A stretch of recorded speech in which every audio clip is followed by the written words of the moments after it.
Hey everybody, this is Neil from Drawing House. I'm here to show you guys how to color a monster of your own creation. This little guy I drew on Procreate and printed out so that I could have a really awesome base sketch. The Holbein Colored pencils. They're my favorite, really soft, fantastic to blend. And I'm gonna take them and I'm going to do a little something like this. All right, first things first. What we need to do once we have our materials and our sketch ready to go, we need to make sure that we do a couple of tests. This one was just to kind of get an idea of what I wanted to color and how I wanted to color it. This one here is a bit more of a finished one.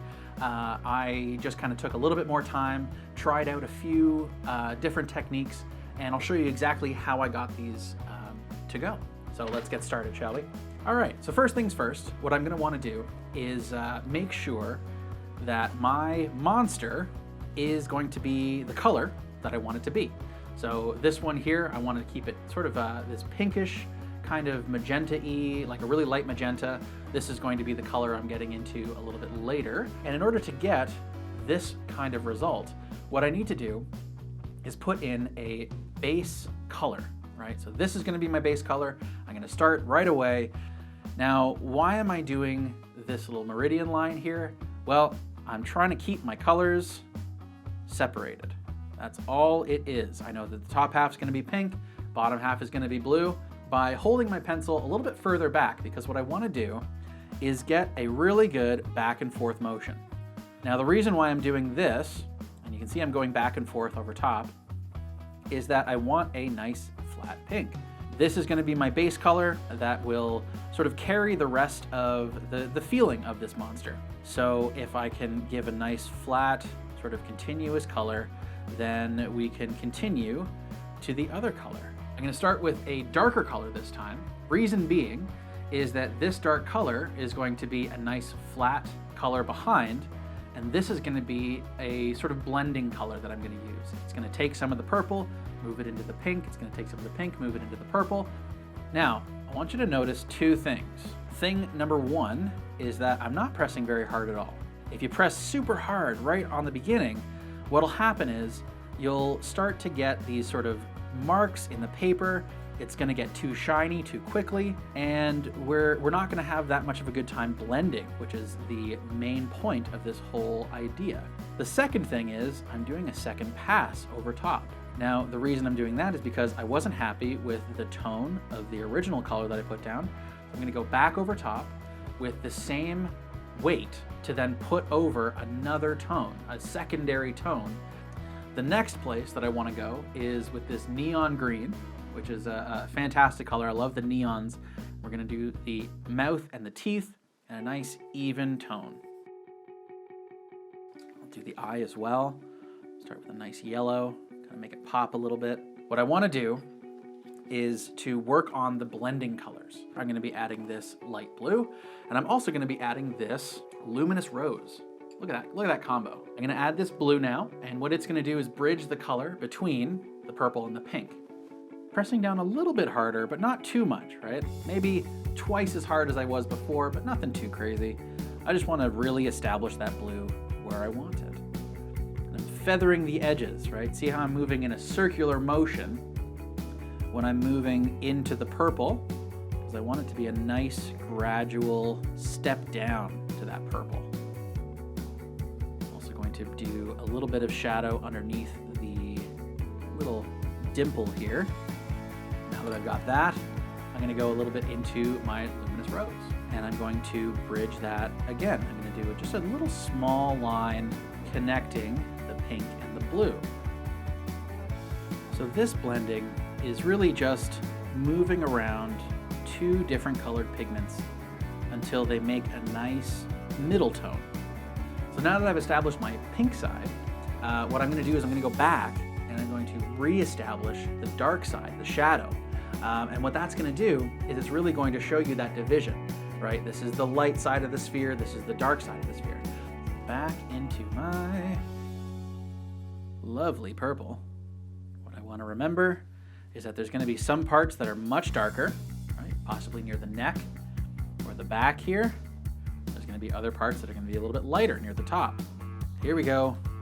Just keep circular blending. Make it look nice and solid.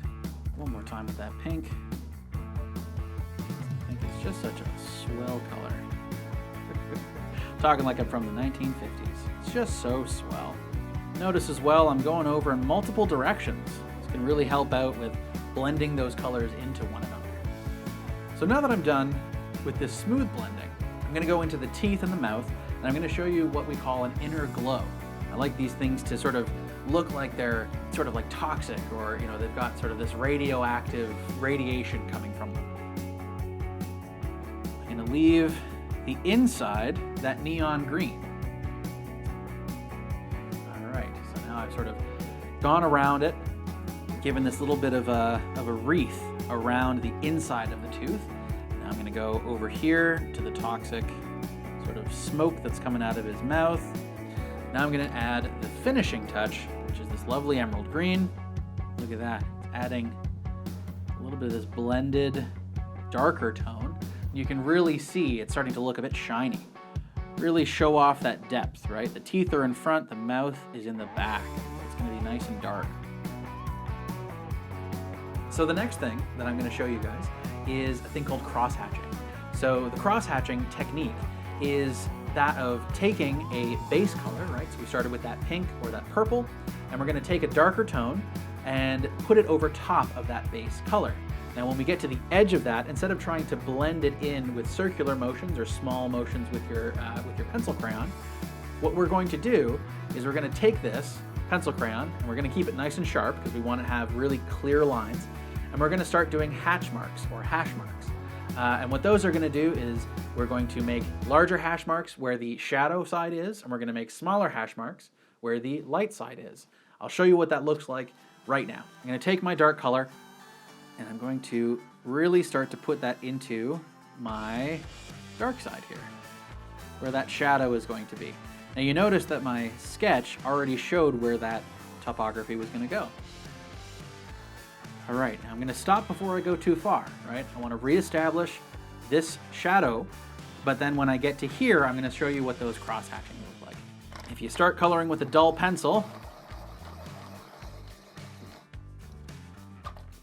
your color might look a little bit disjointed, right? It's going to have some little pit marks in it, and I want to make sure that mine's really smooth. And the best way to keep a smooth color is with a sharp pencil. So here we go. I'm moving from that dark tone, and I'm starting to add little marks. And notice that I'm changing the way and the direction in which I am moving my pencil. Every few, let's say 6 or 5 or 3 or whatever it is, you can mix it up, change it up, and give it a little bit of a pizzazz, whatever you feel like giving it. Again with the 1950s talk. Maybe why I turned into my grandpa. All right, and I'm moving into the pink, moving into the purple as well. So if I want to keep it darker, I can move into the purple. If I want to keep it lighter. So there we have it. 3 different ways to blend pencil crayons. I hope you guys had a fantastic time learning with me. I know I had a fantastic time drawing this guy. I really enjoy making monsters and using pencil crayons and shading. So if you guys want to see more videos like this, please like and subscribe to our channel. Let us know down in the comments what you would like to see for other videos. And have fun drawing. I want to see what you guys come up with.